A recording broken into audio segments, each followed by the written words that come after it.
Es motivo de orgullo poder tener hoy aquí en el Foro Gogoa a Ricardo García Vilanova, fotoperiodista catalán que ha venido desde Irak, donde ahora trabaja para testimoniar y documentar, entre otras cosas, los horrores del ISIS. Sus palabras, sus fotografías son hoy en día un referente internacional para entender lo que ha pasado y sigue pasando en Siria, Libia, en Irak, los tres países más afectados por la crueldad del ISIS, y el escenario donde Ricardo ha estado en primera línea de combate jugándose la vida como fotoperiodista. Su osadía le llevó a ser secuestrado en Alepo, Siria, en el año 2012, y un año después volvió a ser secuestrado junto al periodista Javier Espinosa. Esta vez transitó 6 meses por cárceles secretas del Estado Islámico. Un episodio del que prefiere no hablar, por respeto a los que realmente sufren, que son las personas que han muerto o se han visto atrapadas por el ISIS. Quizá hoy Ricardo nos desvele cómo reúne la fortaleza y valentía necesarias para trabajar en medio del horror, o cómo es posible vivir con coherencia en un tiempo para el fotoperiodismo que él mismo define en vías de extinción. Ricardo nos va a proyectar imágenes de su libro Fundido a Negro, Ascenso y Caída del Califato de ISIS, que, como os he dicho antes, podéis comprar a la entrada en un espacio que ha habilitado para ello la librería Catacrac. El título, Fundido a Negro, hace referencia al Estado Islámico, que tiñó de negro toda Siria y cambió la vida de miles de personas, que pasaron a vivir en un mundo de terror. También hace referencia al fin del califato, anunciado el pasado mes de marzo, que Ricardo considera una falsa buena noticia y que hoy nos explicará por qué. En el prólogo del libro, su colega y veterano fotógrafo de conflictos, Gervasio Sánchez, que también ha estado aquí en el Foro Gogoa, nos dice: verán pocos trabajos fotográficos tan demoledores, honestos y valientes. Les pido que miren estas imágenes con calma. Continúa Gervasio diciendo que observemos los rostros de los protagonistas, que sintamos su coraje y que prestemos atención a quienes parecen haber perdido hasta el habla. Ricardo, muchas gracias por estar aquí. Hoy, con la fuerza de tu testimonio, eres su voz.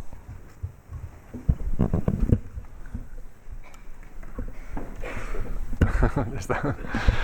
A ver, sí, así. Bueno, pues buenas tardes. A ver, voy a poner esto aquí. Creo que será más fácil. Vale, un poquito. ¿Así va perfecto? Sí.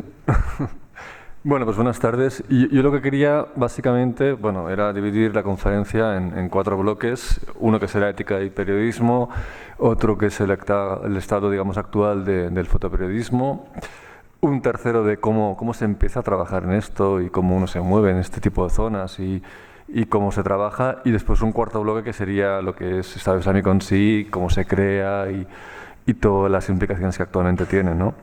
La primera parte, el primer bloque, que yo denomino ética y periodismo, básicamente se centra en 4 aspectos que yo domino o yo explico siempre como fidelidad histórica, los falsos, el Photoshop o las significaciones.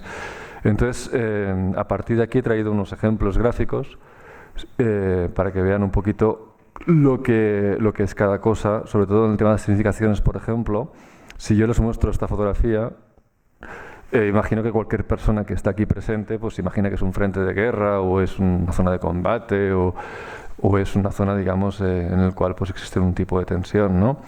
Pero después, más si vemos esta siguiente imagen, la cual se ven las portadas que ocupa la fotografía, es de periódicos turcos, aún más se potencia este mensaje, ¿no? Lo que realmente sucede en esta imagen es esto. Entonces, esto es lo que yo denomino escenificación, digamos, de pose, y esto forma muchas veces parte de lo que es el fotoperiodismo, ¿no? Entonces, la primera cosa que tenemos que entender como concepto a nivel fotoperiodístico es que no todo lo que nos enseñan asumirlo como una realidad o como una verdad única, ¿no? Este es el vivo ejemplo, digamos, de uno de los muchos que pueden llegar a pasar. Eso también sucede sobre todo ahora cuando hablamos con Javier esa tarde de todo el tema de lo que es las redes sociales, ¿no? Ahora mismo pues ha habido como un cambio desde hace unos pocos años y en el cual asumimos que cualquier información que se nos tramite o se nos da a partir de una red social, sea Twitter o sea Facebook o sea cualquier Instagram, la asumimos como una verdad universal. Eso también yo creo que nos tenemos que hacer un ejercicio de reflexión, sobre todo para saber discernir qué tipos de fuentes utilizamos, de dónde vienen, de dónde provienen y sobre todo tener el ejercicio de responsabilidad de no utilizar o no creer que esas fuentes siempre son fidedignas, ¿no? Por otra parte, hay un segundo grupo que yo le llamo Photoshop, en el cual, pues bueno, es otro tipo de escenificación o manipulación informativa. Esto es una fotografía tomada en Irak, se ven refugiados, en un momento determinado se ve una situación bastante tensa también, pero posteriormente, si se ven las dos imágenes, es un montaje de las dos imágenes que habían, no sé si recuerdan la otra, de la persona, del soldado que está diciendo que se sienten, junto con la persona que está con el niño, ¿no? El fotógrafo lo que hizo es utilizar Photoshop y entonces clonó lo que es esa imagen de aquí en la otra fotografía y el resultado que utilizó o que presentó al periódico fue esta. En este caso, pues bueno, el fotógrafo fue descubierto por el periódico y fue despedido inmediatamente. Pero eso también existe dentro de lo que es la escenificación, sobre todo a nivel de tecnología digital. No solamente ahora, sino por ejemplo en la famosa fotografía de la toma de Berlín.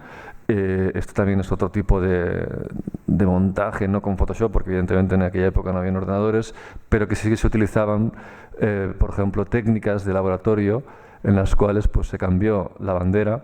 Esta es la bandera real de la imagen, o incluso se eliminó, como se ve aquí en la muñeca, llevaba dos relojes porque se dedicaban a saquear todas las casas que encontraban. Entonces uno de los relojes fue eliminado. Finalmente se le añadió toda una parte de humo que en la fotografía original no existía, ¿no?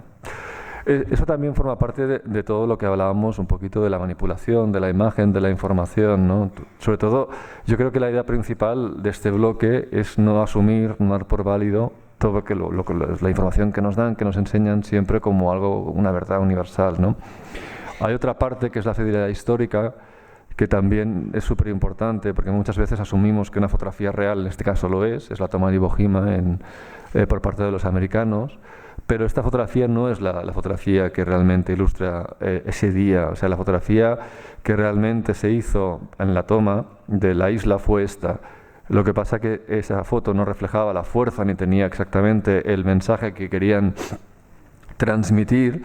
Y finalmente, al cabo de una hora y media, se hizo esta fotografía, se repitió la imagen, se subió una bandera más grande y entonces esta fotografía fue la que ocupó portadas en todos los periódicos americanos en la época, ¿no? Y por último, hay un bloque, un tercer último bloque, que es el que yo llamo falsos, ¿no? Estas son fotografías que se vendieron, si no recuerdo mal, en Sotheby's por $20.000 y básicamente ilustraban pues, escenas de combate en aviones, ¿no? Incluso se imitó la técnica que se utilizaba fotográfica en aquella época.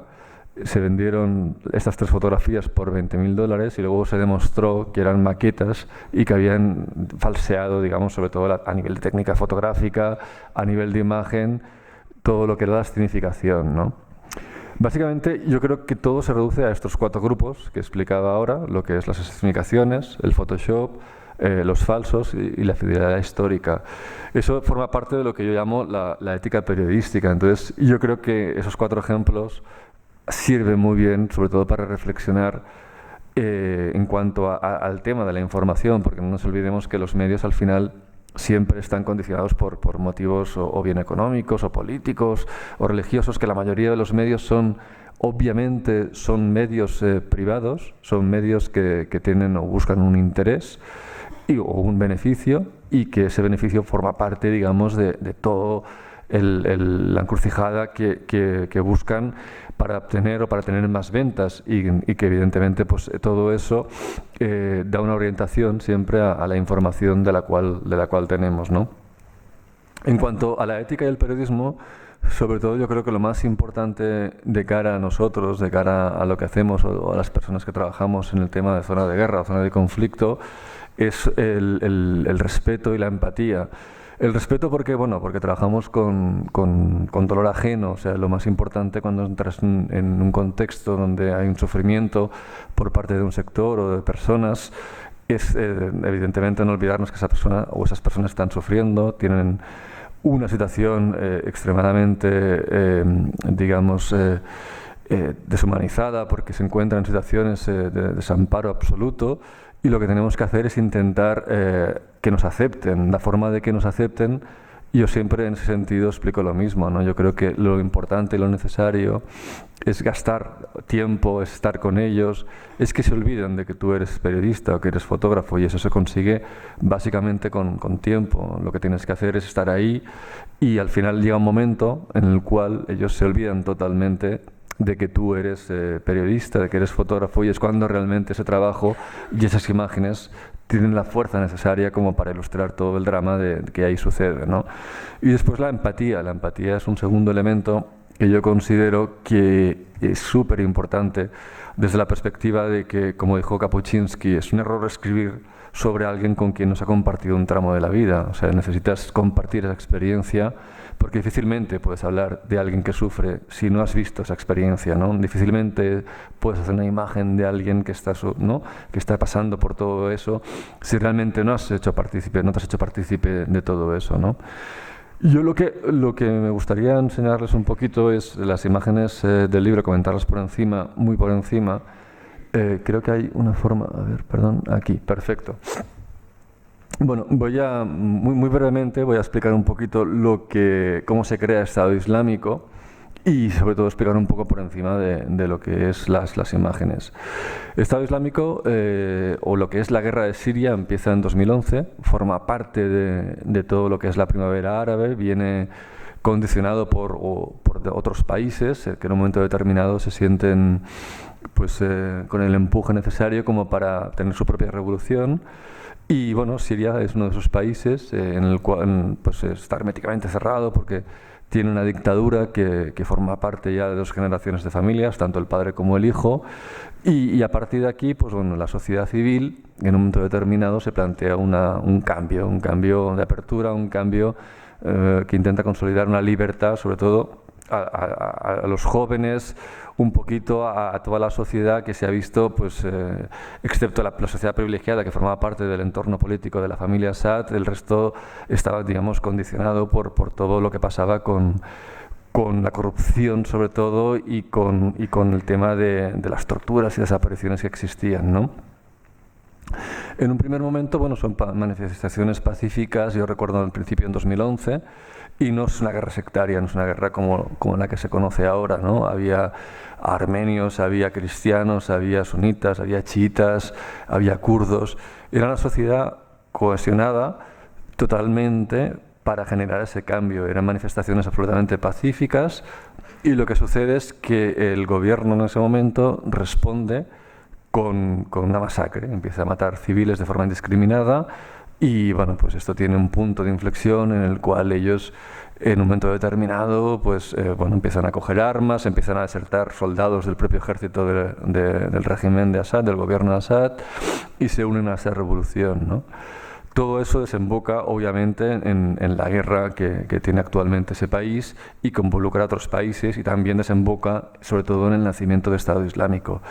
Estado Islámico, la implementación que tiene sobre todo en Siria al principio de todo, viene condicionada por 3 motivos principales. Uno es la masacre, como decíamos, indiscriminada de civiles.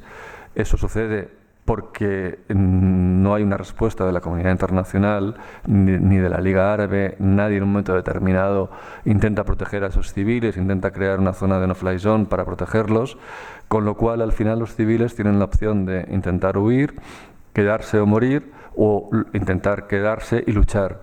La primera opción de luchar nace con una especie de ejército que se crea, que se denomina Free Syrian Army, pero lo que sucede después, posteriormente, es que ese ejército se desvanece y entran los grupos radicales yihadistas. Empiezan con un grupo que era al-Sham, después llega Al-Qaeda o Jabhat al-Nusra, y posteriormente llega Estado Islámico. ¿Por qué? Pues porque básicamente estos 3 grupos tienen sobre todo el soporte de países del Golfo y también evidentemente tienen el soporte de otros países que en un momento determinado les facilitan armas, acceso, logística, y al final pues la gente que realmente quiere luchar, pues muchos de ellos entran dentro de esa dinámica de lo que es Estado Islámico. También es bien cierto que muchos de ellos después, cuando se dan cuenta de lo que representa Estado Islámico, finalmente abandonan ese proyecto o tratan de huir o tratan de salir. Pero el mal, digamos, el germen ya está hecho. El segundo punto importante es las cárceles. Assad en un momento determinado fue mucho más inteligente, mucho más civilino que Gaddafi, y lo que hace es toda la gente que tenía presos yihadistas que tenía en las cárceles, los suelta, los deja ir. Toda esa gente se une a la revolución y contamina esa revolución desde dentro. Lo que hace es que empiezan a tomar posiciones de tal manera que al final llegan al control absoluto de esa revolución, ¿no? Y después, sobre todo, las injerencias o las agendas políticas de países como pues, Estados Unidos, como Rusia, como Francia, como Inglaterra y muchos otros, Israel, que en un momento determinado cada uno tiene una agenda política diferente, y también pues, bueno, eso hace que eso degenere en un momento determinado un conflicto en el cual pues, bueno, hay 6, 7 u 8 ejércitos diferentes que están luchando entre sí, y a día de hoy pues, bueno, se ha dividido en un país partido absolutamente de facto, en el cual, pues, como se puede ver ahora, hay la presencia turca, la presencia americana, la presencia rusa, aparte están los kurdos y la presencia también en francesa, inglesa en menor medida, y es un país absolutamente dividido y roto, sobre todo por las próximas 2 generaciones. El hecho es que en un momento determinado todo eso, esos factores, hacen que el Estado Islámico tome presencia, tome poder dentro de Siria y se expanda a su vecino Irak. Y a partir de ahí se crea lo que es el califato, ¿no? En ese famoso discurso que Bagdadi en un momento determinado ejerce en la mezquita de Al-Nuri, en Mosul, y entonces a partir de ahí se crean como 2 capitales iniciales, que es Mosul, Raqqa, tanto en Irak como en Siria, y posteriormente también se unifica lo que es Libia. Entonces el califato pasa a tener 3 capitales en 3 países diferentes, ¿no? Llegan a controlar aproximadamente como el territorio de lo que es Inglaterra, más o menos, y bueno, tienen todo ese poder y funcionan como un Estado durante esos meses hasta que finalmente pues, los americanos empiezan a dar soporte a los kurdos, y a partir de ahí se inicia una guerra junto con los iraquíes que empiezan, y en Libia posteriormente también, para intentar recuperar pues, el control de esas 3 capitales de esos países, ¿no? Lo que sí que es cierto es que hoy en día el Estado Islámico ha perdido la capacidad de denominarse Estado porque ya no controla el territorio. Nos guste o no nos guste, en un momento determinado Estado Islámico funcionó como un Estado porque tenía servicios, tenía una moneda, tenía escuelas, tenía policía, y lo que ahora ha sucedido es que pierden esa capacidad para denominarse Estado como tal, pero siguen manteniendo la presencia en muchos países, entre ellos pues Libia, Siria, Irak, Egipto, Túnez, Yemen, Afganistán, Filipinas, Nigeria, toda la parte de Mali. El Estado Islámico hoy en día no ha dejado de ser una amenaza, todo lo contrario. El hecho de la muerte de Bagdadi, que tuvo lugar hace pocos días, no implica que el Estado Islámico haya dejado de ser ese peligro, ¿no? Sí que es cierto que tienen menos capacidad de captación, menos capacidad de penetración, pero siguen siendo un peligro tremendo, porque el Estado Islámico no cometió el error que tuvo Al-Qaeda de centrar la figura de Bin Laden en Al-Qaeda, y Al-Qaeda era Bin Laden y Bin Laden era Al-Qaeda. El Estado Islámico es un concepto, una idea mucho más allá, mucho más poderosa, que no centra ese poder en una persona, sino en una ideología. Es decir, lo que le hace tan seductor en ese sentido es que la potencia que tiene ese mensaje es capaz de llegar a todo el mundo más allá de la persona que controla ese mensaje, ¿no? Hoy en día, hemos visto que hay un nuevo líder dentro del concepto de lo que es ese grupo, y siguen haciendo sus vídeos, siguen haciendo sus maniobras de propaganda. Y este libro pues recoge un poquito pues todos esos 9 años, desde que empieza en 2011, a empezar a llegar los primeros yihadistas a Siria, y cómo termina en Baghouz, en la caída de lo que es el propio Estado Islámico, ¿no? Sí, sí que es cierto que Estado Islámico se crea mucho antes, se crea en Irak en 2003 aproximadamente, en las cárceles de Buqa y Abu Ghraib, pero a partir de ahí el germen, digamos, el desarrollo total viene dado sobre todo por lo que es la guerra de Siria, ¿no? Estas son varias imágenes, lo que no sé, ¿alguien me puede decir cómo se pasan? ¿Se van pasando con...? Vale, por aquí, vale, es que tengo Mac y no... Bueno, esta primera imagen de aquí es una imagen, yo creo que es bastante reveladora, porque esta chica que tenemos aquí a mano izquierda es una chica alemana de 20 y poco de años, ¿no?, que se une a las filas del Estado Islámico. Lo que sucede, como muchas otras mujeres en Europa, es que ellos consiguen difundir ese mensaje, ellos consiguen llegar a todo un tipo de personas que no se sienten integradas dentro de sus países de recepción, ¿no? Esta chica, sus padres tenían ascendencia turca, eran musulmanes, pero ya en un momento determinado, tanto ella como su marido no se sentían integrados dentro de ese país y compran ese mensaje del Estado Islámico que les da un sentido de pertenencia, les da un sentido de identitario. Y como ella, pues muchas otras personas que en un momento determinado salen de España, salen de Francia, de Bélgica, de Portugal, incluso recuerdo un caso de Venezuela, vienen de todas partes del mundo porque realmente el proyecto de cohesión que hay en ese sentido, en este grupo que ofrece a estas personas, les da esa posibilidad, ¿no? Aquí Lina, como se ve, bueno, pues se ha quitado ya el niqab. Si se fijan aquí, las otras mujeres aún siguen llevando niqab, muchas de ellas, y se empieza a dar cuenta en ese campo, digamos, de detención donde estaba en Anaísa, se empieza a dar cuenta que todo lo que Estado Islámico pues propugnaba y todas las ideas que tenía pues son realmente, no tienen nada que ver con lo que ella tenía en la cabeza respecto a ese grupo, ¿no?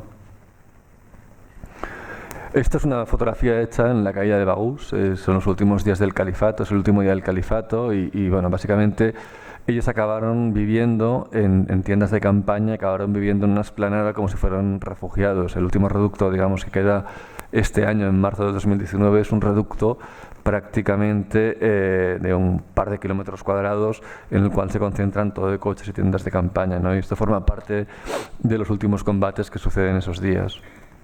Esto es justamente donde ellos estaban viviendo, ¿no? Esto es un amasijo de coches destrozados y estas pequeñas casas que hay aquí y estaban, bueno, colindantes a tiendas de campaña y vivían pues en estas condiciones, ¿no? Esto es el día de la liberación de Baghouz y es el día, digamos, oficialmente donde se termina el Estado Islámico. Esta imagen de aquí es muy curiosa y muy reveladora porque es de las primeras, digamos, manifestaciones que hay en Siria en 2011. Y como se puede ver, todos los carteles que hay están en árabe, no había presencia aún periodística internacional y sobre todo pues lo que ellos tenían en un primer momento mucho miedo era de mostrar sus caras. Entonces ellos justamente lo que pedían al principio de todo eran muy pocos fotógrafos o periodistas que estaban en zona, era que se hicieran fotografías de niños que no eran posiblemente o no eran identificables. Y entonces adultos en ese primer momento, en esa primera etapa de la revolución, pues no se querían mostrar, ¿no? Porque básicamente había un archivo de la Mujavarat, que es la policía secreta siria, que los podía identificar y podía pues no tomar represalias sobre ellos porque ellos estaban integrados dentro de la revolución, pero sí sobre sus familias, ¿no? Esta fotografía de aquí también es muy reveladora porque realmente Siria forma o empieza a formar parte de un capítulo infame que es cómo en un momento determinado se masacra la población civil. Y es algo que nunca había visto en una guerra anteriormente. Yo había visto víctimas, digamos, colaterales, que evidentemente tiene un conflicto, pero no que las víctimas fueran directamente objetivos, ¿no?, de ese conflicto. Entonces, en este caso pertenece a un día en el cual en Alepo se bombardean 3 panaderías y mueren pues 50 personas, entre las cuales hay muchos niños, y se hieren a 190 y pico personas. Todo eso sucede en una noche.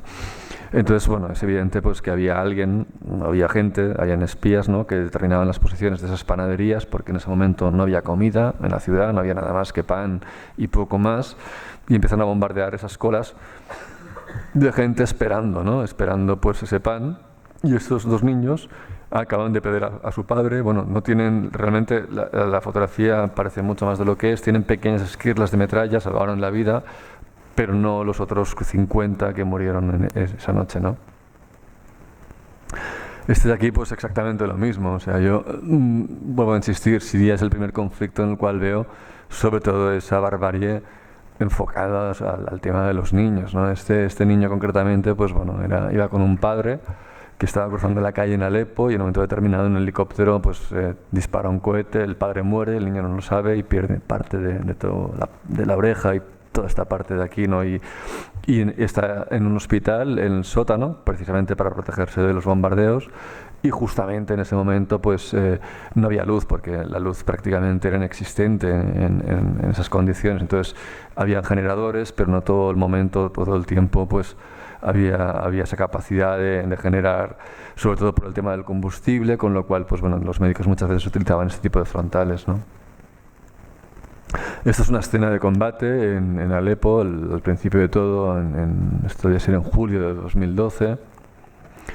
Bueno, esto era la escena cotidiana o escenas cotidianas que se daban siempre en la ciudad de Alepo. Básicamente eran, bueno, pues padres que perdían a niños, niños que perdían a padres, madres que perdían a niños, y esto es uno de los entierros, ¿no? Este es el padre que abraza a su hijo, y justamente aquí está el hermano que acaba de perder la vida pues por una metralla que ha destrozado la cabeza y lo ha matado.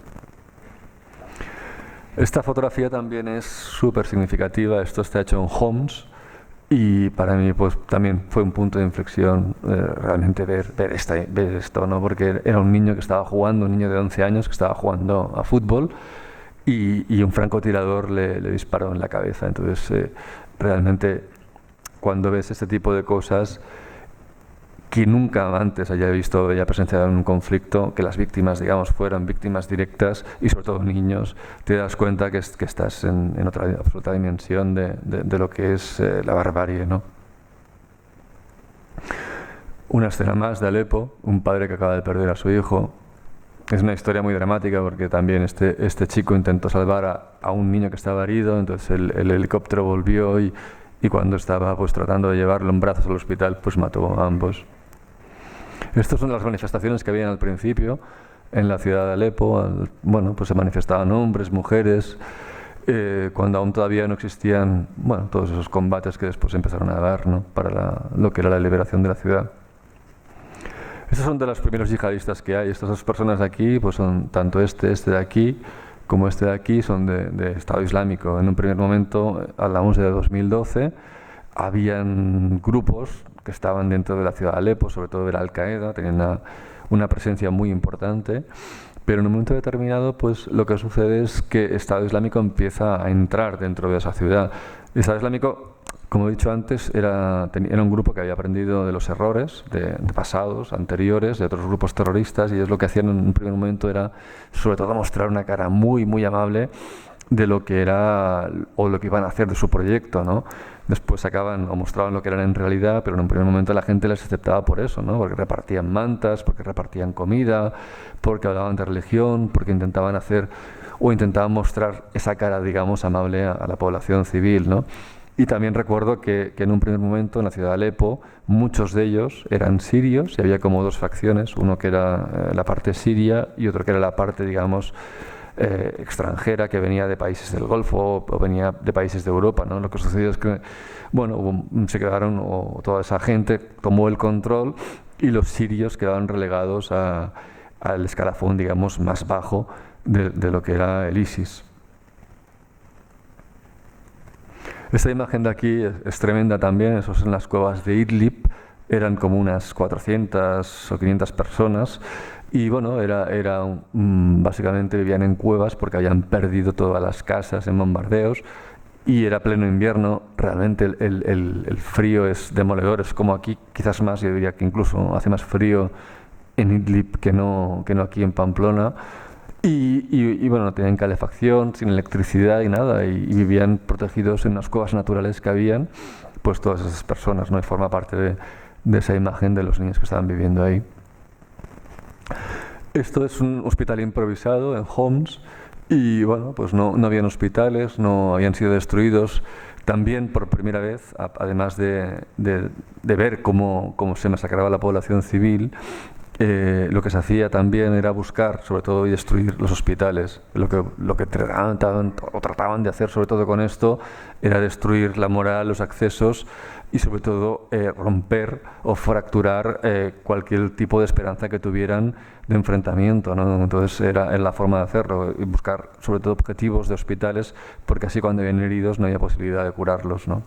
Y esto es una casa improvisada como hospital, y bueno, ahí se ven las puertas de la casa, y en el suelo, pues bueno, básicamente se trataba de atender la población civil. Este de aquí, bueno, uno de los muchos más entierros que se suceden a diario en la ciudad de Alepo, ¿no? Este es un padre que acaba también de perder a su hijo por un disparo en la cabeza de un francotirador. Una madre que acaba de perder a su hijo, que le da el pésame a la madre. Esto es en Quasir. Esto también es muy significativo. Estos son homes, y bueno, pues igual que se utilizaban las casas en un momento determinado para hacerlas o improvisar como hospitales, se utilizaban las casas también como cámaras mortuorias, ¿no? No había posibilidad de enterrar a los muertos, o de, digamos, de hacer una ceremonia en condiciones, y lo que se hacía es que se acumulaban 2 o 3 o 4 cadáveres en una casa, y cuando paraban de bombardear llevaban esos cuerpos, hacían una ceremonia muy rápida entre bombardeo y bombardeo de 10-15 minutos, y luego pues seguían otra vez.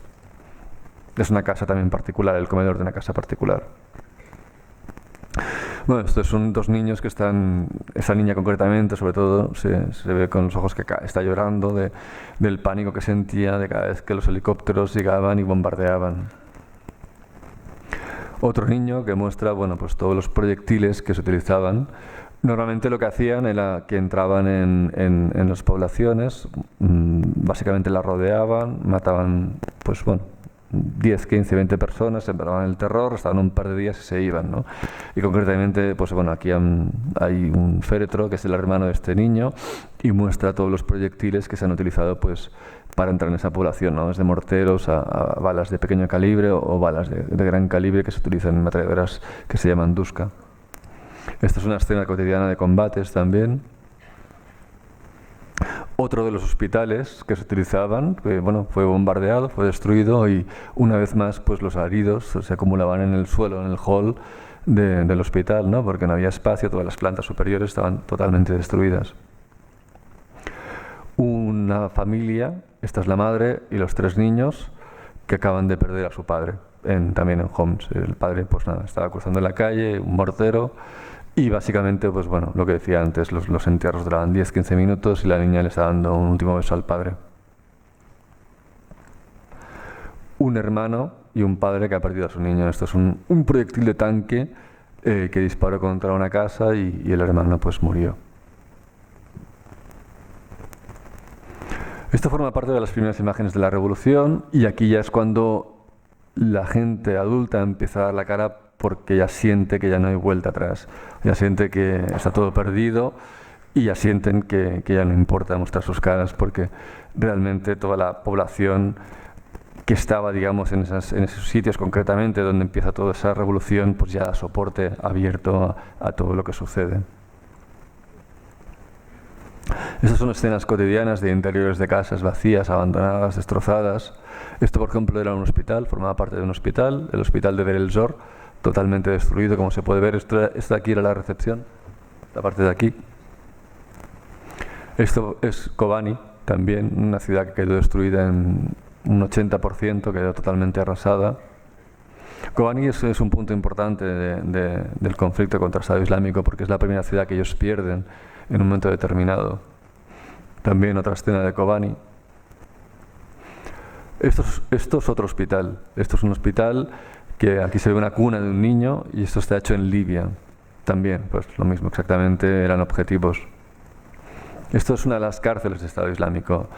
Esta es una de las cárceles, pero de las cárceles, digamos, más moderadas, porque normalmente eran cubos de 1 metro, 1,5 metros por 2, en los cuales pues básicamente había el espacio para poner, o habían 2 personas que se pueden echar, y poco más, porque no había tan siquiera movilidad para poder dar una vuelta, poder hacer nada. Aquí sí que es cierto que estas cárceles estaban la gente hacinada, pero al menos tenían mucho más espacio que las cárceles normales, ¿no?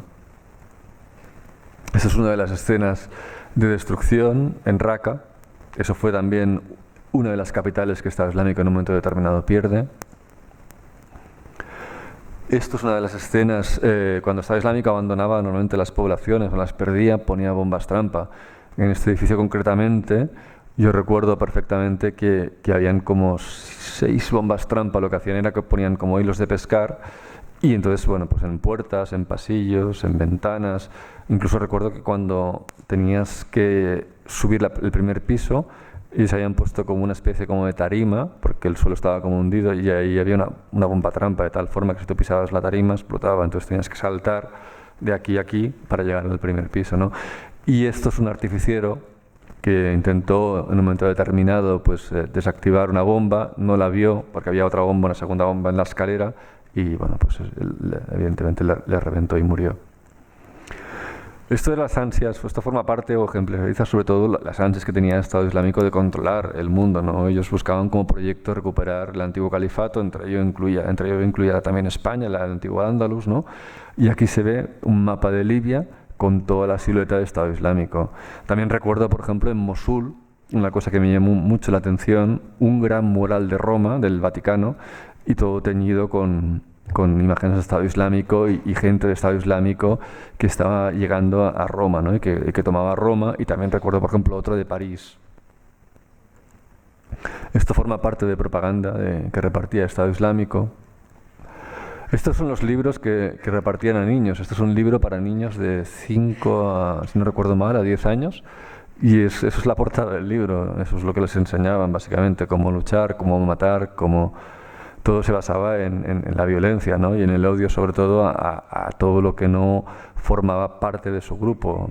Y muy centrado, sobre todo, en la religión, ¿no? Nosotros, cualquiera persona que era cristiana, pues éramos infieles, ¿no?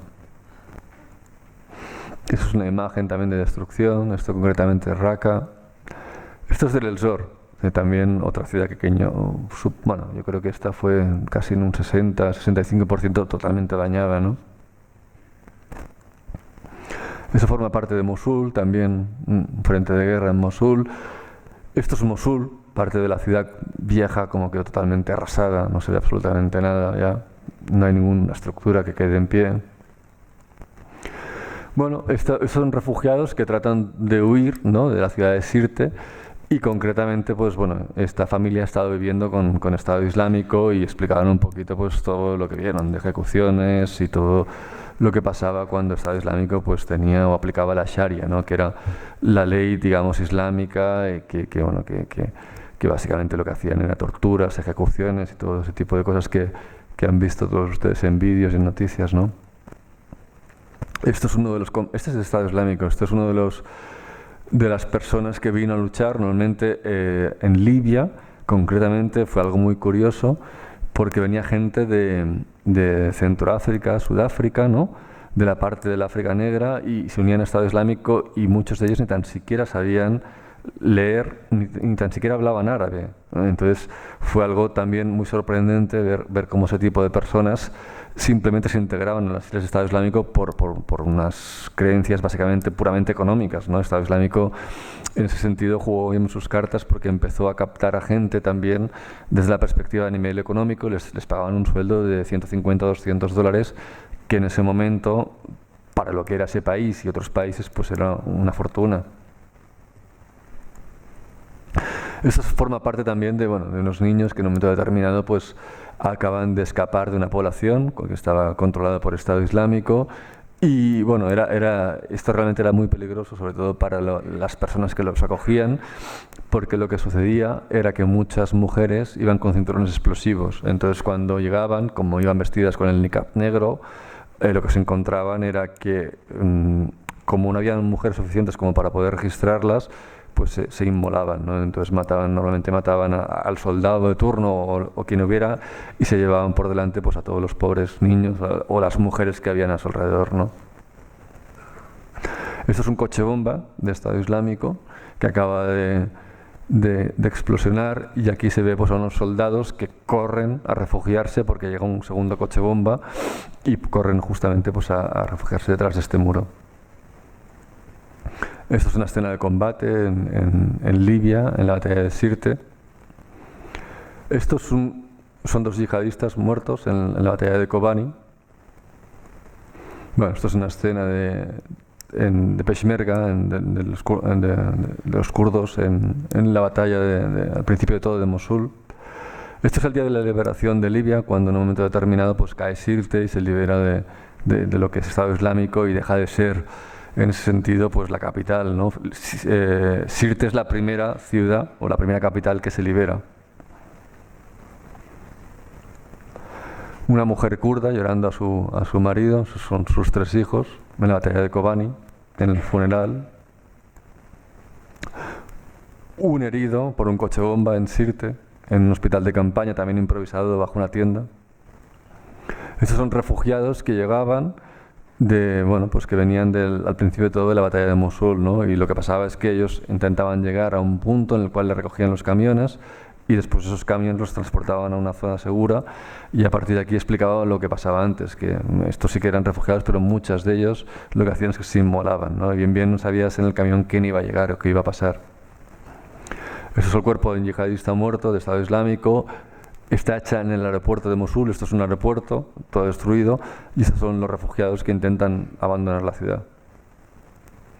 Una escena de combate en Mosul, heridos cerca del frente de Mosul, una escena de combate con francotiradores en Sirte. Una vez más, hospitales de campaña improvisados en escuelas, en tiendas. Esto forma parte de cómo quedó toda la ciudad de Raqqa. En este contexto, la ciudad ya estaba liberada, pero como se puede ver en la fotografía, las mujeres, a pesar de ello, aún seguían utilizando niqab.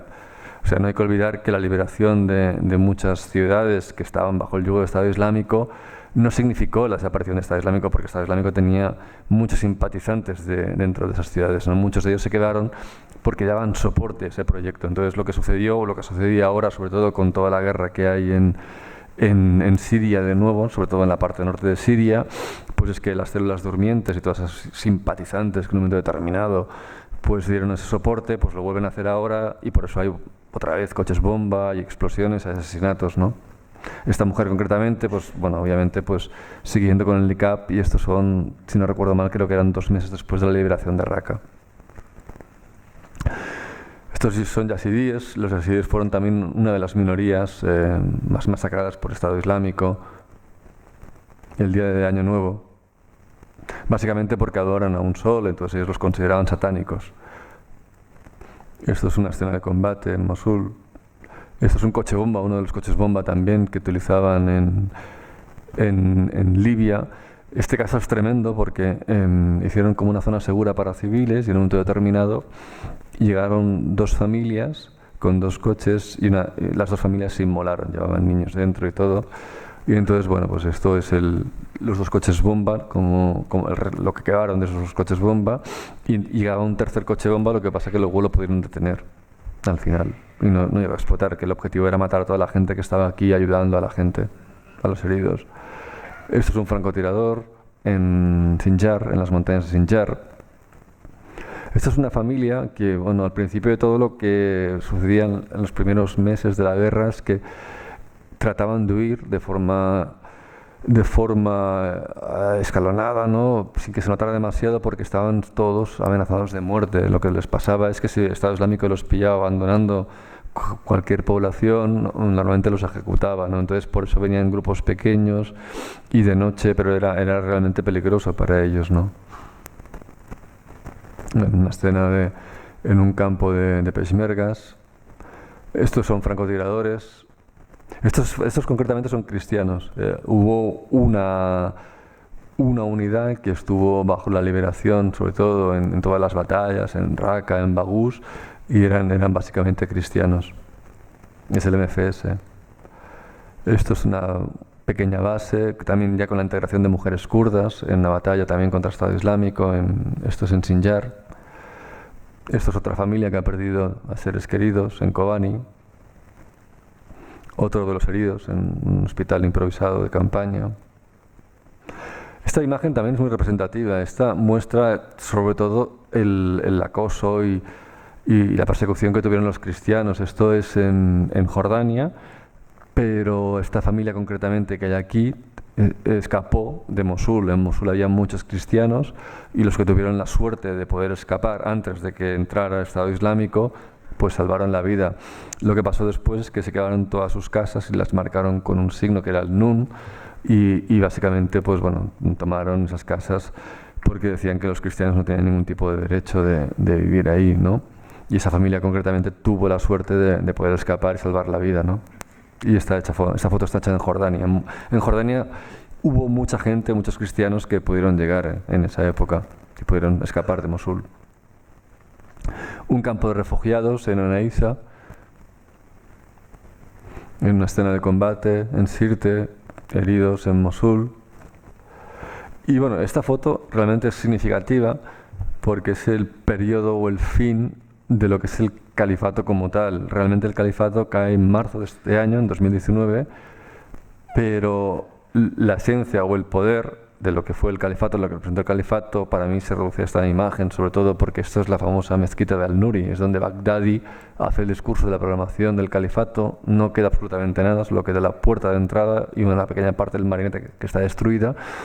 Y un poco, para mí es la metáfora, ¿no? De cómo la realidad pues vuelve o la cotidianidad vuelve con un puesto de kebab justo enfrente de la mezquita donde se proclamó pues lo que fue el califato, ¿no? Esas serían un poco las imágenes del libro. No sé si tienen alguna pregunta ahora o hacemos después o sigo. ¿Sí? ¿Alguien? ¿Sigo? Vale. Vale, perfecto. Vale, bueno, eso sería un poquito pues todo lo que yo quería explicar y ahora me quedan solamente pues dos pequeños bloques. Uno que estaría centrado en lo que es el estado actual del fotoperiodismo. Yo, por ejemplo, ahora acabo de volver de Irak. Bueno, he traído este pequeño vídeo porque me han preguntado cómo estaba la situación. Sobre todo Javier me ha estado... Bueno, yo les quería enseñar un poquito.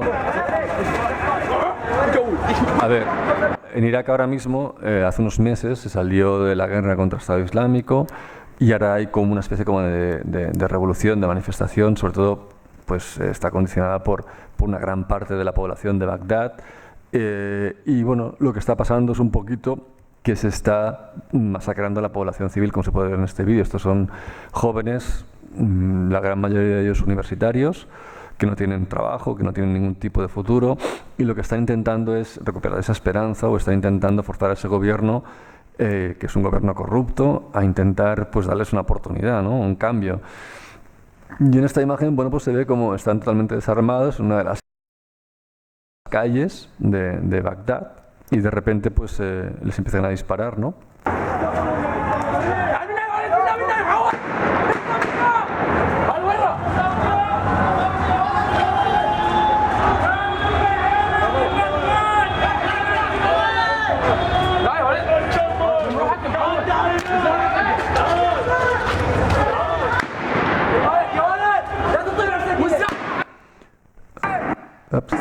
Ahí. Vale, bueno, ya ven, o sea, básicamente ellos responden con una piedra, el otro lo que hace es un teléfono para intentar dejar testimonio de lo que está pasando, y estas personas que ven al fondo de aquí son las personas que ahora justamente están actuando en Bagdad y están pues matando a toda esta población civil, ¿no?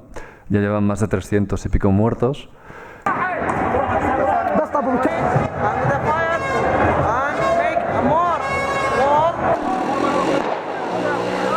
Este de aquí es otra de las personas que disparan, la población civil. Ahora verán la otra parte, la contraparte, donde están.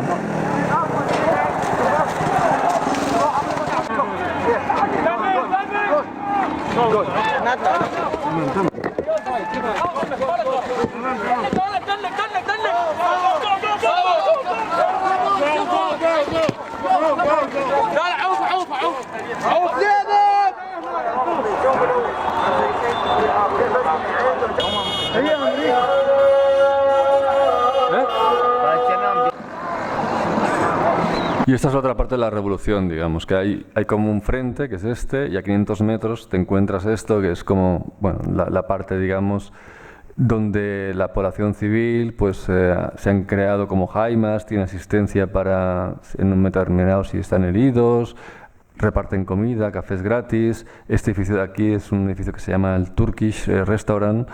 Aquí se han creado espacios culturales con bibliotecas.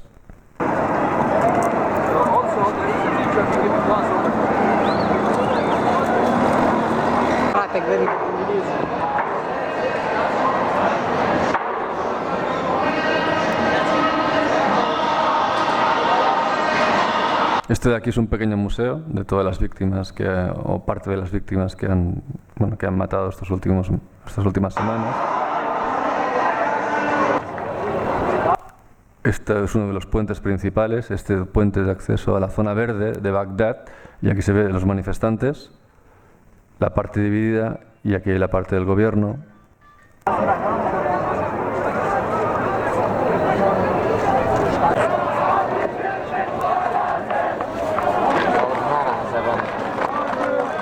No, España. España, Barcelona. Y bueno, esto es para que pongan cara un poco a la gente que integra esa revolución, ¿no? Este chico concretamente pues forma parte de esos jóvenes que en un momento determinado están intentando hacer ese cambio, ¿no? I shot with the smoke bomb on my leg, and that's it. Because we, the young people, want to change to better situation, better everything. Because no, está diciendo que quiere un cambio porque no tiene ninguna oportunidad, porque él tiene estudios universitarios y de repente se encuentra con un país sin futuro. The equipments are not good. The hygiene are not good. You know, our hospitals Este es médico. Were built like 50 years ago. Every day. Y esto son las heridas que le han causado pues la gente de las fuerzas de seguridad iraquíes, ¿no? Básicamente enseñar este vídeo porque Javier me ha preguntado por Irak antes, querían compartirlo, y sobre todo también para explicar el estado actual, viene a colación un poquito de lo que es el estado actual del fotoperiodismo, ¿no? Trabajar en este tipo de zonas es extremadamente caro. Lo que está sucediendo es que cada vez más se está monopolizando la información porque solamente los grandes medios tienen acceso a trabajar en esas zonas, porque ha llegado un momento en el cual trabajar en este tipo de zonas es extremadamente caro. Estamos hablando de que si no tienes contactos puedes tener que llegar a pagar entre 500 y 800 dólares por día. Eso para mí tiene un gran peligro, que es justamente esa monopolización, porque si al final esa información se basa en 4 o 5 medios internacionales y esa información es la que esos medios dan como fidedigna, el problema que tiene es que ese mensaje se puede llegar a controlar. No es como antes. O sea, antes había diferentes medios, diferentes personas, había fotógrafos, periodistas freelance que llegaban a terreno y cada uno informaba. Entonces es responsabilidad del lector, pues en un momento determinado, contrastar esa información, ver qué están diciendo, cómo lo están diciendo y sobre todo determinar si esa información es verdadera o falsa, ¿no?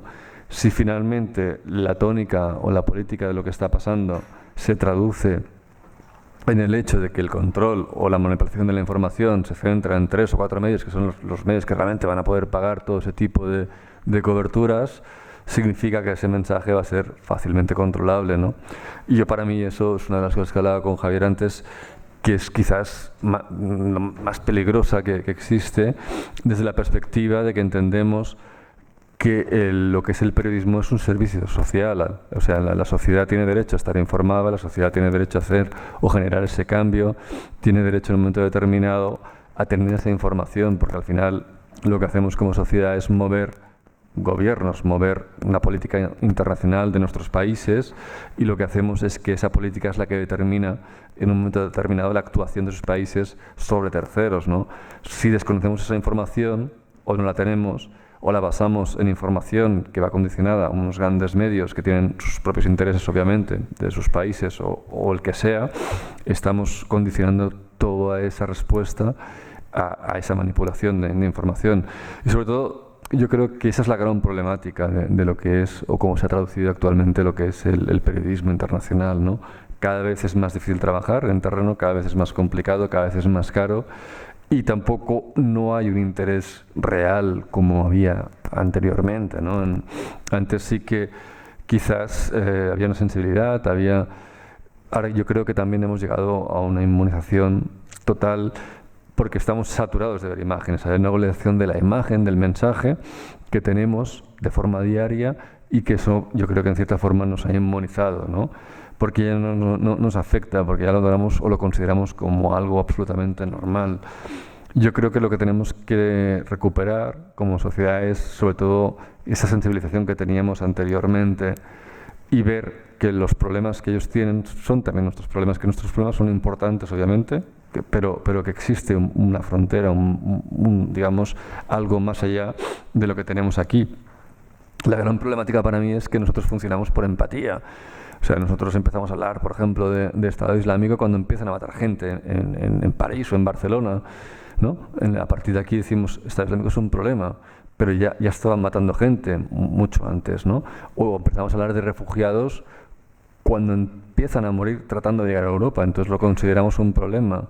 Y yo creo que eso forma parte de la educación y de la sensibilización, sobre todo que en las escuelas y universidades se tendría que implementar. Y bueno, no sé, yo creo que ya llevo 1 hora hablando, me parece que ya es mucho, entonces no sé si hay alguna pregunta de todo lo que han visto.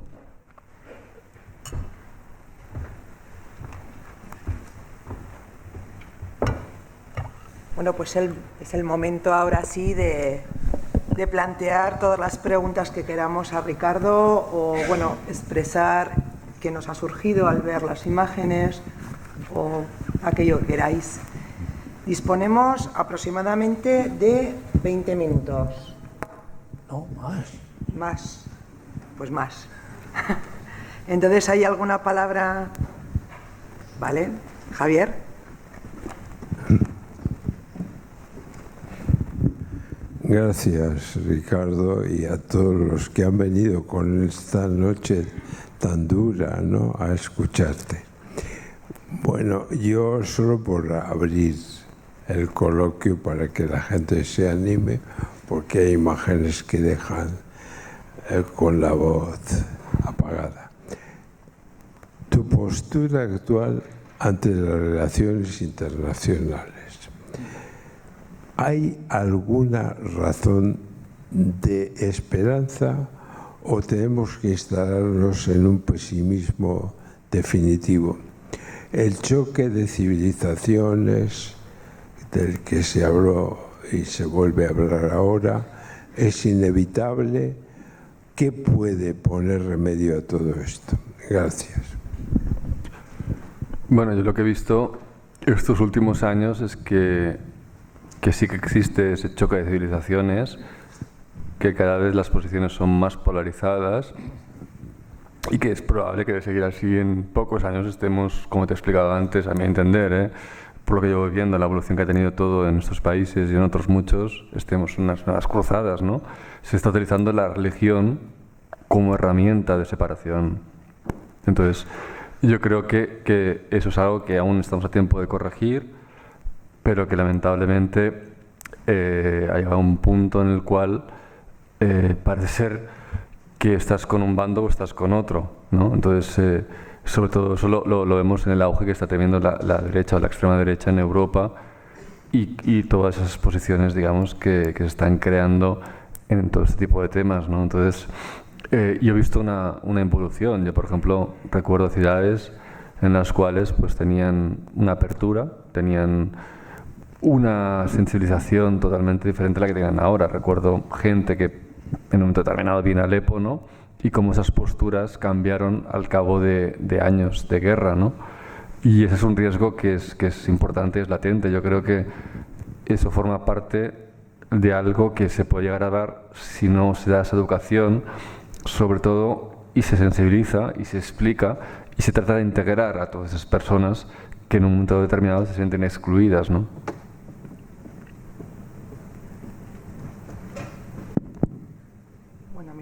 Surge alguna otra pregunta. A mí, Ricardo, sí que me gustaría que perfilases un poquito cuál es el perfil de ese terrorista islámico, que muchas veces consideramos que se reduce a un fanático religioso. Y yo te he oído comentar en alguna entrevista que el verdadero peligro es que viven y son como nosotros, nosotras. ¿Puedes definirlo un poco? Sí, bueno, el tema del terrorista islamista, la percepción que tenemos... Esto, vale. La percepción que tenemos es que es, como tú bien has dicho, pues es un fanático religioso, y no es cierto. Hay muchos perfiles. Hay un perfil que es religioso, obviamente, hay un perfil que es evidentemente económico, hay un perfil que es sociópata, ¿no? o psicopático, pero también hay muchos perfiles que vienen sobre todo generados por el sentimiento de pertenencia, o por la falta de identidad, o por la falta de integración que tienen dentro de lo que son sus comunidades, ¿no? No nos olvidemos que Francia, Bélgica, ¿no? Portugal, España, Italia, aportó una gran cantidad de personas, tanto mujeres como hombres, que se unieron a ese proyecto descabellado de Estado Islámico, y todo eso fue condicionado porque ellos les dieron ese sentimiento de pertenencia, ¿no? Ellos no se sienten integrados en sus países, y entonces buscan digamos, ese respaldo en ese proyecto del califato, ¿no? Que les ofrece una visión totalmente irreal de lo que posteriormente es, y muchos de ellos se dan cuenta, y otros no, otros siguen apoyando ese tipo de proyectos, ¿no? Y quizás eso forma parte también un poco del mensaje que trataba antes de transmitir con la pregunta de Javier, ¿no? De que en un momento determinado las posiciones cada vez están más polarizadas. Yo recuerdo, yo estaba cuando los atentados en Barcelona, estaba en Raqqa, estaba en la batalla de Raqqa, y recuerdo que cuando volví a Barcelona, un amigo periodista me dijo que él pudo entrar en el cordón policial antes de que llegara la policía, lo pudo sortear, y que estaba paseando por las Ramblas. Las Ramblas es donde el coche, la furgoneta aquella, pues arrolló a todas las personas y las mató. Y entonces en Barcelona hay una parte de un barrio, concretamente, pues que tiene, hay mucha gente que viene de otros países, y él recuerda cómo la gente gritaba alabando lo que había pasado en Barcelona. Si bien es cierto que había mucha otra gente que no, sí que había gente que lo hacía. Entonces eso forma parte de esa polarización, ¿no? Y luego también hay un problema muy grande, que es la estigmatización de lo que es el musulmán, ¿no? O sea, la gente ahora mismo, yo creo que la gran mayoría de personas tienen la imagen de que todos los musulmanes son terroristas, y eso es absolutamente falso. O sea, los musulmanes son las personas en ese sentido más generosas que yo he conocido, ¿no? Porque son gente que en un momento determinado te abren las puertas de su casa, que te acogen y que te dan, pues bueno, una confianza que aquí en Europa o en cualquier otro país es impensable. Es impensable ir por la calle y que alguien te invite a su casa a tomar un té y que puedas hablar con esa persona. Pero sí que existe esa polarización desde la perspectiva de que hay ese miedo, ese rechazo, ¿no? Muchos de nosotros tenemos ese miedo porque desconocemos y asociamos esa idea con esa imagen que es absolutamente falsa, ¿no? Y eso forma parte también del peligro de esa polarización que yo voy viendo que se va dando. El ejemplo es muy sencillo. Hagan un experimento un día, vayan al metro de Barcelona, van vestidos con traje y dejen una bolsa. Seguramente dejarán la bolsa y no pasará absolutamente nada. Pónganse una barba del profeta, se afeitan el bigote, se rapan la cabeza y van vestidos y dejen un paquete. Seguramente si la persona se deja el paquete, toda la gente que hay alrededor se pondrá histérica y saldrá del vagón, ¿no? Eso forma parte de esa imagen, de esa polarización que existe ahora actualmente, y por eso decía que cada vez va más y cada vez tiende a más, ¿no? Y eso se combate, a mi entender, sobre todo pues con educación y con sensibilización. ¿Ninguna pregunta? No oigo. ¿Estado Islámico? Bueno, el Estado Islámico tiene muchísimas entradas de dinero, pero básicamente las principales fueron todo el soporte que los países del Golfo le dieron, y después cuando entran en Mosul se quedaron con la reserva federal de oro y de dinero, de millones y millones de dólares que tenían en oro y en dinero, ¿no? Tanto es así que en un momento determinado crean su propia moneda, y una de las monedas, digamos, estaba hecha en oro, ¿no? Además de muchos otros negocios. Ellos controlan, por ejemplo, en un momento determinado controlan toda la parte petrolífera de Siria y la exportan a otros países. El problema de las guerras siempre es que nunca hay una división de lo que es la guerra con los negocios. Es algo que siempre me ha sorprendido. O sea, cómo un país puede estar enfrentado a otro país, pero al mismo tiempo hacer negocios con ese país, ¿no? Y eso lo he visto en muchísimos conflictos, en muchísimas guerras, ¿no? ¿Cómo existe esa dualidad? ¿Cómo es posible que eso existe? Con el Estado Islámico se dio eso. Se dio eso con el petróleo, se dio eso con la ropa y se dio eso con muchos otros elementos.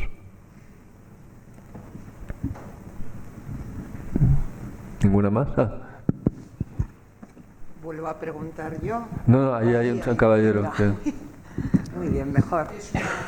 Una pregunta metodológica. Una pregunta metodológica. La mayoría de nosotros hemos asumido eso de que una imagen vale más que 1000 palabras, con lo cual, por lo que veo, nos convertimos en víctimas propicias de esas manipulaciones que tú nos has estado hablando al principio. ¿Puedes darnos algunas pautas al ciudadano de a pie que nos defienda de esa víctima propicia? Sí, yo creo que lo más importante es siempre dudar, al principio de todo, obviamente, buscar medios de referencia que tengan una consolidación informativa o que sean un referente y sobre todo contrastar esa información. Lo importante siempre es ver. Es muy fácil hacer un ejercicio en el sentido de que puedes comparar. Hoy en día tenemos la globalización de la información a través de Internet. Puedes comparar diferentes medios y de ahí extraer tus propias conclusiones. Obviamente hay medios de izquierdas, hay medios de derechas, ¿no? Hay medios que, bueno, pues que tienen un enfoque diferente y entonces yo creo que eso simplemente se consigue contrastando esa información. Eso es fácil, sobre todo cuando conoces el contexto. Sí que es cierto que a nivel internacional es mucho más complicado llegar a esas conclusiones, ¿no? Pero bueno, a mí me sorprende que en ese sentido hay gente que está muy informada, hay gente que realmente se preocupa de saber lo que está pasando, pero también exige un esfuerzo muy, muy importante, ¿no? Llegar a leer y a comprender todo lo que pasa, porque yo por ejemplo mismo, yo sé de Medio Oriente, sé de Estado Islámico, pero ahora pues pensaba en Bolivia y de Bolivia no sé absolutamente nada. Sé que hay un presidente que se fue hace unos días, sé que han puesto una mujer presidente y sé poco más, ¿no? Entonces es imposible llegar a conocer todo lo que está sucediendo en el mundo, pero sí que es posible tener una idea y sobre todo de lo que nos puede llegar a afectar a nosotros, ¿no? Que yo creo que eso también es importante. Al fondo. Sí. Cuando los países del Golfo apoyaron al Estado Islámico, primera pregunta, ¿qué intereses tienen? Y segunda, con el Arasab ¿qué relación tenían? ¿Cuándo empieza a suceder todo esto? Con Assad. ¿Qué relación tenían los países del Golfo? No, con Assad no tenía ninguna. Assad precisamente lo que quiere es utilizar todo ese caos absoluto para destruir la revolución por dentro. O sea, Assad lo que aprovecha es la coyuntura que en un momento determinado se da cuando se masacra la población civil. Entonces, realmente Assad es un tipo muy inteligente, muy mezquino, porque él considera, y acertadamente, que si consigue gangrenar esa revolución por dentro, conseguirá destruir esa cohesión que hay al principio, porque vuelvo a insistir, o sea, yo estaba ahí, yo vi lo que era eso, eran armenios, eran cristianos, eran sunitas, eran chiitas, eran kurdos, todos estaban unidos con un proyecto que era ese cambio, digamos, generacional, ese cambio democrático en ese país. Y eran manifestaciones pacíficas, o sea, era gente que salía a la calle a manifestarse y que lo único que pedían era ese cambio, ¿no? Entonces Assad lo que hace justamente es eso, y lo que pasa con los países del Golfo básicamente es el soporte que dan, porque muchos países del Golfo tienen o utilizan la Sharia, la misma Sharia que estaba utilizando Estado Islámico. Eso lo podemos ver en la prensa, o sea, hay ejecuciones en países del Golfo que utilizan el mismo tipo de decapitaciones que utilizaba el Estado Islámico o lapidaciones y lo que pasa que, bueno, pues son países que se consideran amigos porque tenemos relaciones internacionales con ellos por motivaciones puramente económicas y obviamente aceptamos eso, pero eso forma parte un poco del mensaje que yo decía antes de las políticas internacionales de los países, de los propios países y de quién ponemos a la cabeza de nuestros países y cómo actúan nuestros políticos en relación a todo eso.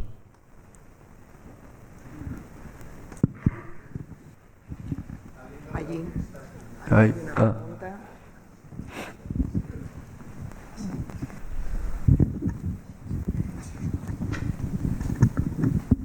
Al hilo de lo que estás comentando, yo creo que nosotros, en cuanto a información, a fuentes de información, estamos en la esfera, diríamos, norteamericana, ¿no? ¿Hasta qué punto Reuters es un medio, diríamos, profesionalmente ecuánime a la hora de enviar información a sus... Reuters. Sí. No, yo he trabajado en medios americanos y realmente lo que yo he visto a nivel de agencias, tanto Reuters como AP, que también es americana, Sí.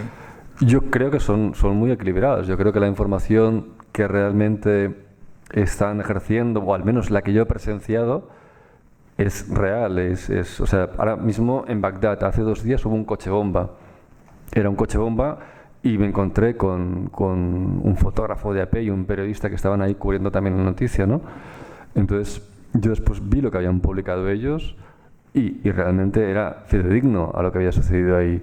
Entonces, sí que es cierto que los medios americanos, no las agencias quizás, pero hay medios que están influenciados por políticas, es decir, la Fox News, obviamente. Cuando yo he estado, por ejemplo, en Bagús, he visto que la Fox News tiene un acceso porque la Fox News está posicionada con Trump, ¿no? Está, digamos, en la onda de Trump y en cambio CNN ahora es la maldita. Pero cuando hablo de equilibrios de poder, sobre todo, y enfoques de noticias, me refiero a estos grandes medios, ¿no? Que ellos buscan esa ecuanimidad, pero que realmente hay cadenas o hay medios que se les ve perfectamente por dónde van. Yo creo que las agencias, dentro de todo, hacen un buen trabajo porque también, sobre todo, las agencias, la información hoy en día en países internacionales en conflicto la basan muchísimo en personas o en personal autóctono de sus países, ¿no? Y esa gente normalmente, por lo que yo he visto en muchos otros países, en muchos otros contextos, en ese sentido a mí me da una tranquilidad porque es muy equilibrada. Y prueba de ello también puedes contrastar informaciones, ¿no? de Reuters o de AP o de AP en la misma noticia y puedes compararlas. Sí, pero eso ya es un profesional que puede hacerlo, ¿no?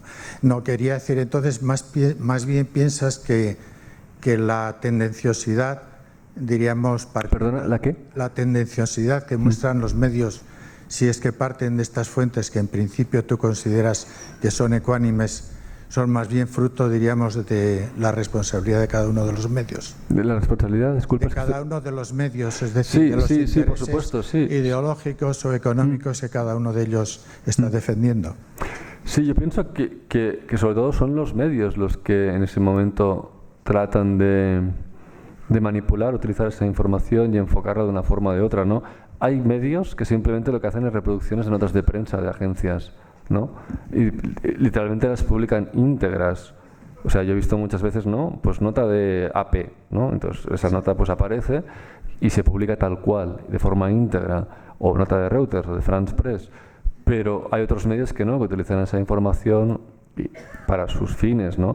Y después hay los medios realmente potentes que justamente pues fabrican sus propias informaciones, ¿no? Y vuelvo a insistir, eso se da sobre todo en la cobertura de grandes conflictos, ¿no?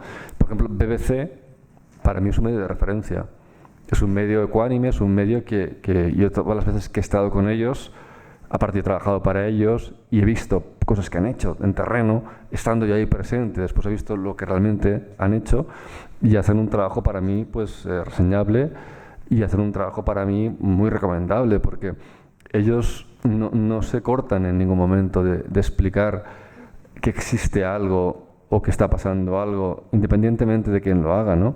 Hace poco me decía un amigo que trabaja en BBC, ahora que he visto el reportaje, ¿no?, que habían hecho un reportaje sobre tráfico de niños, el BBC Arabic, y justamente eso les ha costado el acceso a un país determinado, ¿no? Pero ellos siguen estando ahí, ellos siguen intentando, sobre todo, gestionar o fabricar ese tipo de información fidedigna a pesar del costo que tenga.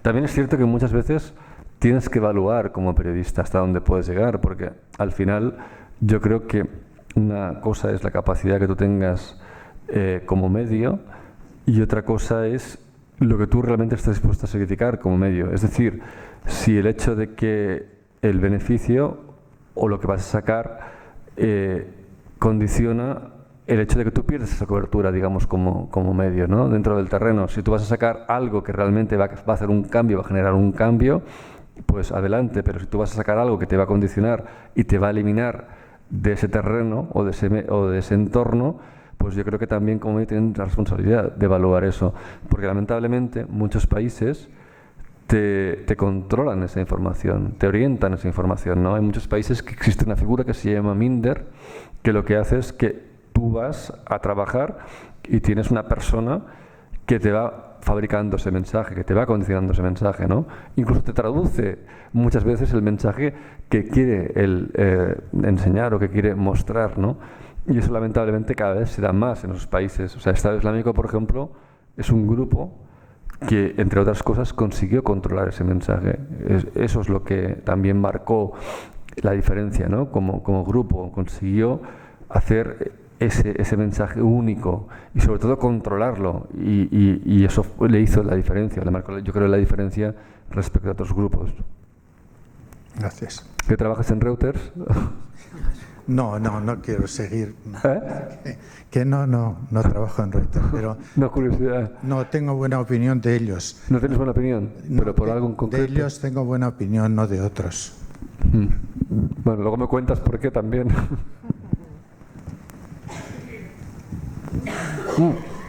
A ver, yo te hablo también de lo que yo he visto. Obviamente yo no, o sea, no puedo controlar toda la información que se publica en las agencias, en los medios ni nada. Entonces, yo te hablo de mi experiencia personal en terreno, en los países en los que yo he estado. También es cierto que una cosa, no nos olvidemos, en los medios es la información internacional y otra es la información nacional, que siempre, muchas veces, a mí me sorprende, sobre todo en España, ¿no? El enfoque que a veces se da a nivel internacional en determinados temas y el enfoque se da a nivel nacional. Es sorprendente, ¿no?, esas diferencias que hay. Sí, hola, buenas tardes. Acabas de comentar de venir de Irak. Quisiera preguntar, a ver, ¿qué posibilidades, y nos has puesto el vídeo sobre ese inicio de revolución? Un país que está tan desestructurado, que ya venía desde la invasión americana, de la destrucción de toda esa estructura, la experiencia que han tenido con el Estado Islámico, ¿qué posibilidades, qué marco de posibilidades de salir de esta situación tremenda que llevan entre ellos?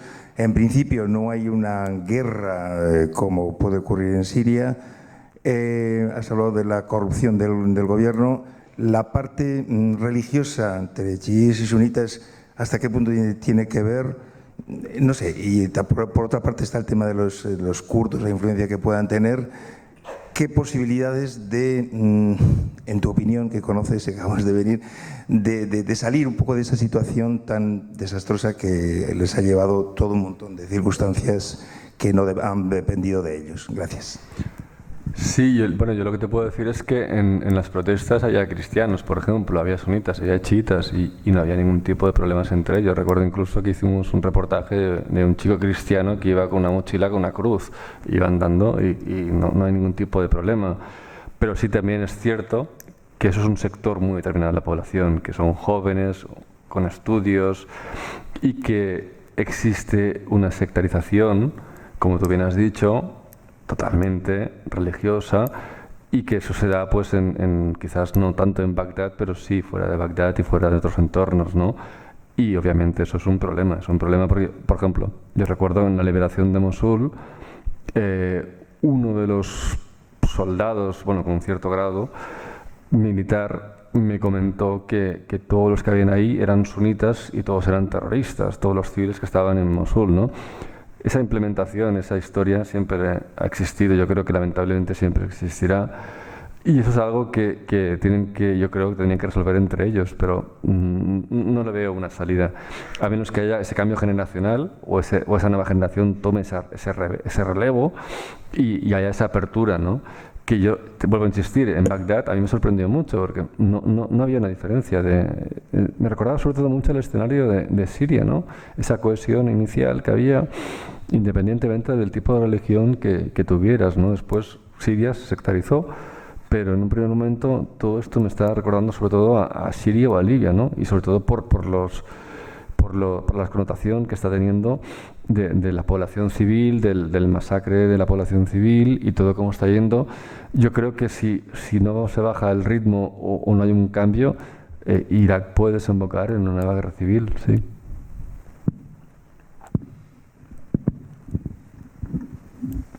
¿Nadie más?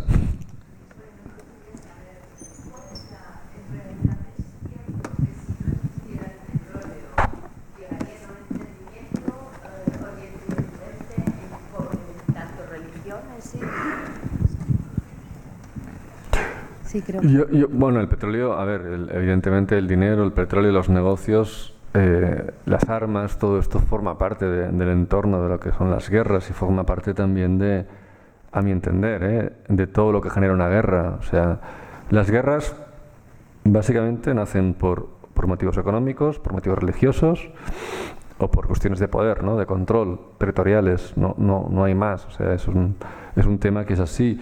El petróleo forma parte de esas causas, pero también pienso que, vuelvo a insistir, que hay un tema religioso latente muy importante y que ese tema cada vez más se está polarizando. Entonces, el petróleo sí que tiene esa influencia, tiene esa parte, pero también pienso que eso ya está implementado dentro de ese contexto religioso. Por lo que yo he visto otra vez, vuelvo a insistir, o sea, yo hablo en los países que yo he estado y que yo he visto, no tengo ni idea de otros países, te estoy diciendo mi experiencia en sobre todo en estos países en los cuales llevo años trabajando. Había otra pregunta aquí, sí. Sí, Ricardo, yo te quería preguntar por tu experiencia detenido en las cárceles del ISIS. ¿Cuáles fueron los motivos inmediatos que dieron paso a esa situación y sobre todo qué sentías tú o qué sentían otras personas con las que coincidiste allí? ¿Los motivos inmediatos, perdona? Sí, ¿por qué te detuvieron y...? Bueno, me detuvieron. Bueno, no fue una detención, fue un secuestro, fueron 2 de hecho. No, bueno, básicamente ellos querían controlar ese mensaje, querían controlar esa información y lo que les sobraba era cualquier periodista que no formara parte de ese mensaje y sobre todo el hecho de que en un momento determinado todas las personas que estaban ahí que no fueran musulmanas eran infieles. Entonces eran básicamente dos patas, ¿no? Dos preceptos que hacían pues que fueran a por periodistas, que fueran a por sanitarios o que fueran a por todos esos elementos que ellos consideraban que no podían llegar a dar el mensaje que ellos pretendían dar, ¿no? Y respecto a la experiencia, bueno, pues un poquito lo que siempre he dicho, ¿no? A mí no he hablado nunca de ello a grandes rasgos porque siempre he pretendido o siempre he pensado que lo importante es, o lo que como idea general, que los periodistas tenemos o somos transmisores de las historias de las personas que realmente hacemos, ¿no? Y que nuestra misión básicamente es estar ahí y explicar esas historias. Entonces, para mí en ese sentido era como tomar el protagonismo de una historia que ni tan siquiera era mía, porque yo no soy sirio, no soy iraquí, y realmente la persona o las personas que estaban pasando por toda esa etapa y por todo ese conflicto, por toda esa desgracia, eran ellos, no era yo. A mí o los periodistas que van ahí, bueno, pues forma parte de un colectivo como cualquier otro que tiene profesiones de riesgo, pero que yo creo que en ejercicio de honestidad cualquier persona que se dedique a eso tiene que asumir, ¿no?, las consecuencias de lo que puede llegar a pasar si ejerce ese tipo de trabajo. Sí, aunque no quieras ser noticia, a mí me gustaría que si pudieses explicar brevemente a lo largo de todo este periodo de guerra, ¿a ti en qué te ha cambiado? ¿A ti sobre la humanidad qué piensas o qué pensabas antes y qué piensas ahora?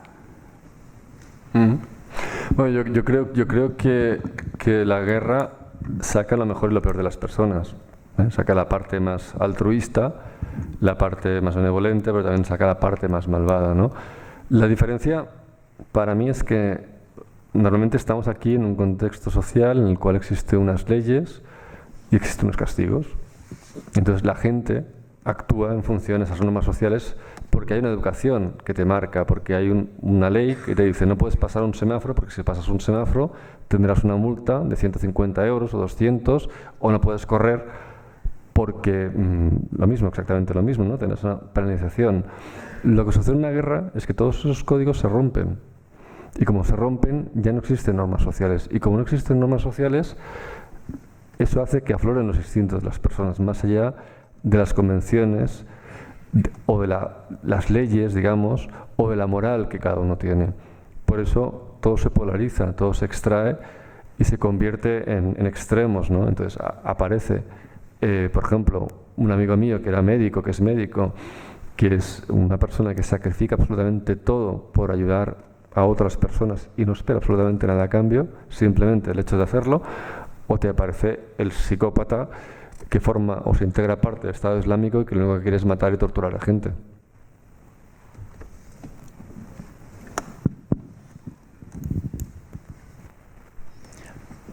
Sí.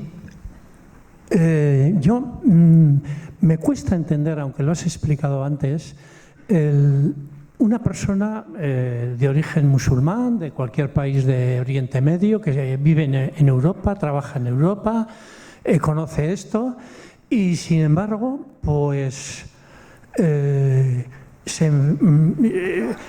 queda cautivado absolutamente por esta filosofía, una religión tremendamente fundamentalista, una religión donde la persona no es nadie, sino es al servicio políticamente incluso de una causa.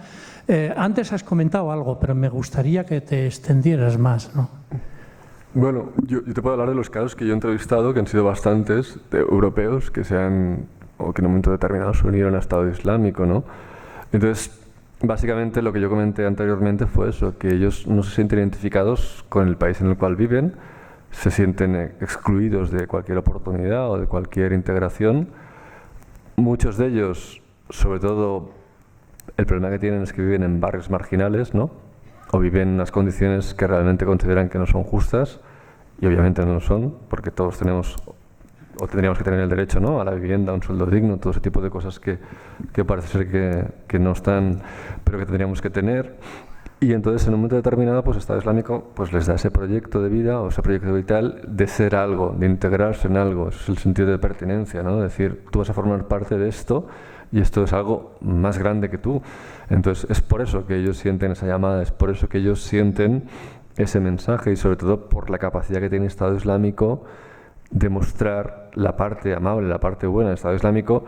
Nosotros tenemos la imagen de los 2000 vídeos que han hecho de que todos son vídeos de ejecuciones, y ni mucho menos. El Estado Islámico, de vídeos de ejecuciones, vídeos de violencia, ha hecho una pequeña parte, pero también ha hecho vídeos increíblemente buenos en que mostraban una parte idílica, ¿no?, en situaciones de contexto de ciudades, como podían ser Raqqa, Sirte, Mosul o Kobani, y enseñaban un mensaje que no tenía absolutamente nada que ver. Si os fijáis, muchas de las fotos que aparecían en estos mensajes eran yihadistas sonrientes, con niños.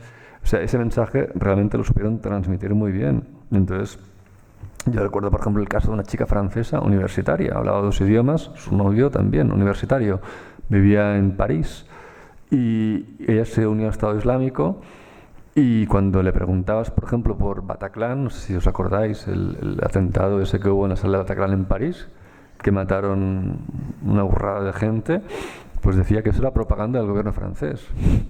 O sea, tan bien lo habían hecho el Estado Islámico que habían conseguido que esa persona que se supone que tenía cultura y que tenía uso de razón y que tenía, bueno, pues unos estudios que teóricamente, pues, ¿no?, pues ese mensaje consiguió calar en esa persona y en muchas otras, ¿no? Entonces eso es realmente algo que jugó, ¿no?, el Estado Islámico en ese sentido, y yo creo que ese fue el punto diferencial. No nos olvidemos que hay como 12.000 personas o quizás más, que llegaron a ese proyecto, ¿no?, desde aquí.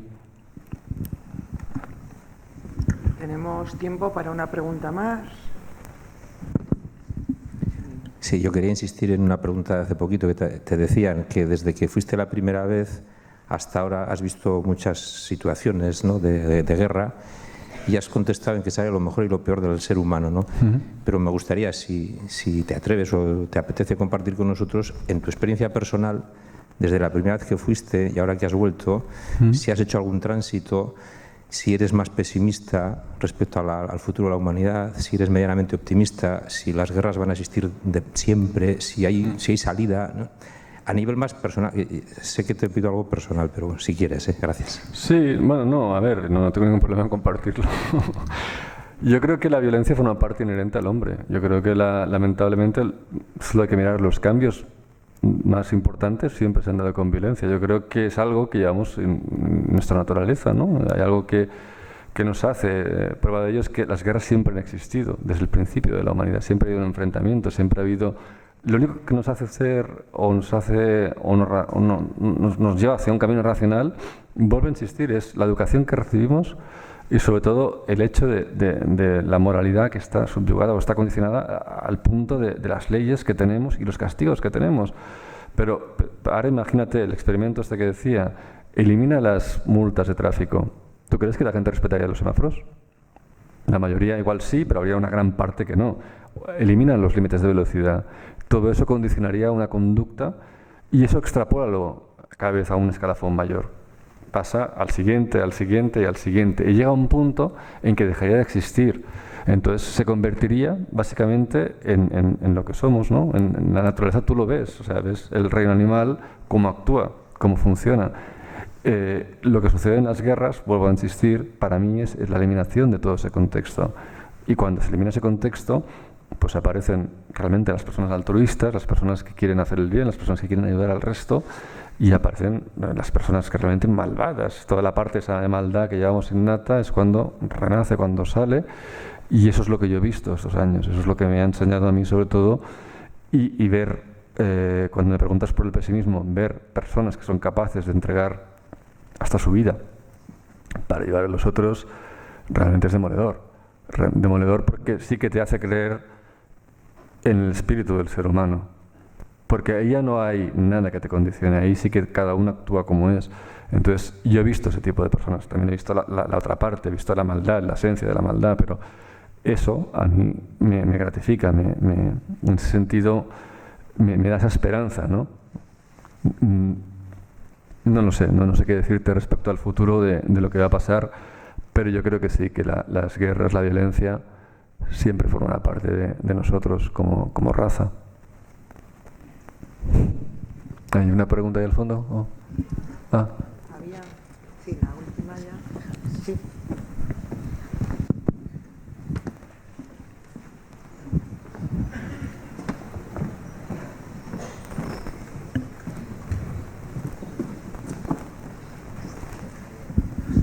Bueno, pues la charla de hoy tenía el título de caída, ascensión y caída del califato de ISIS. Territorialmente parece ser desaparecido, pero ¿tú crees que tiene potencialidad de mantenerse en acción de otras formas? Perdona, si no he entendido el final. ¿Tiene potencialidad de mantenerse en acción de otra forma? De otras formas, porque su militancia, sus fanáticos, sus activistas estarán diluidos en la sociedad, en su entorno. Y luego hay otra cosa sobre el tema de Irak y otros conflictos. Has hablado del conflicto religioso entre ellos como igual un principal motor de la conflictividad de lo que pueda surgir, ¿no? Y a mí me viene a la memoria lo que pasó en Egipto y en Libia, saliéndonos un poco del marco, donde el ejército hubo un golpe militar, ¿no? y en Libia la caída de Gaddafi, que era una dictadura, ha dejado también una situación caótica. Perdón, la caída de Gaddafi, sí. Sí, ha dejado una situación caótica. Y entonces ya termino. De responsabilidad de Occidente también, aparte de, primero, la pregunta de la posibilidad de acción del califato y luego de la responsabilidad de Occidente en algunos casos. Sí, no, evidentemente. Occidente tiene una responsabilidad también absoluta en cualquier conflicto, pero también, vuelvo a insistir, la tiene la propia sociedad de ese país. Tú me hablas de Gaddafi. Mira, Gaddafi, estuve en toda la guerra de Libia. Empecé en 2011 y acabé cuando Gaddafi cae. Y sí que es cierto que hay una responsabilidad absoluta de Occidente, sobre todo por parte de Francia y por parte de Inglaterra. Recuerdo cuando cae Trípoli, que se celebra en el Corinthians la celebración, ¿no?, de la liberación, y viene ¿quién era? Sarkozy y Cameron, si no recuerdo mal, a hacer pues el acto, ¿no?, de liberación, y básicamente, bueno, pues lo que ellos buscaban era otro tipo de cosas, ¿no? Ahora, curiosamente, Francia se ha puesto en contra de esa revolución que en un momento ayudó, ¿no?, en contra del gobierno de Naciones Unidas, que ahora pues está liderado por Sarraj, y se ha puesto a favor de Haftar, ¿no?, de la parte, digamos, del coronel que formó parte de Gaddafi, de la parte militar de Gaddafi, ¿no? Evidentemente que Occidente tiene una responsabilidad muy grande, pero también la tiene la gente que forma parte de todos esos conflictos. Libia es un país con recursos que podría vivir, recursos naturales tremendos, que podría tener la capacidad de vivir como Arabia Saudí o como Qatar o como muchos otros. Son 5 millones y pico de habitantes. No es una guerra sectaria, es una guerra básicamente de familias, por el control del dinero de ese país, no hay más.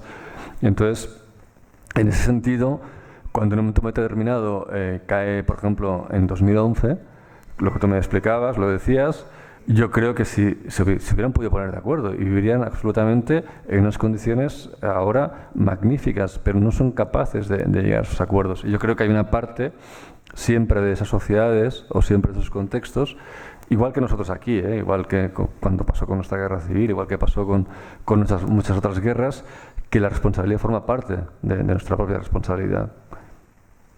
No sé si he contestado todo lo que me has preguntado, porque me has preguntado tantas cosas que me he perdido.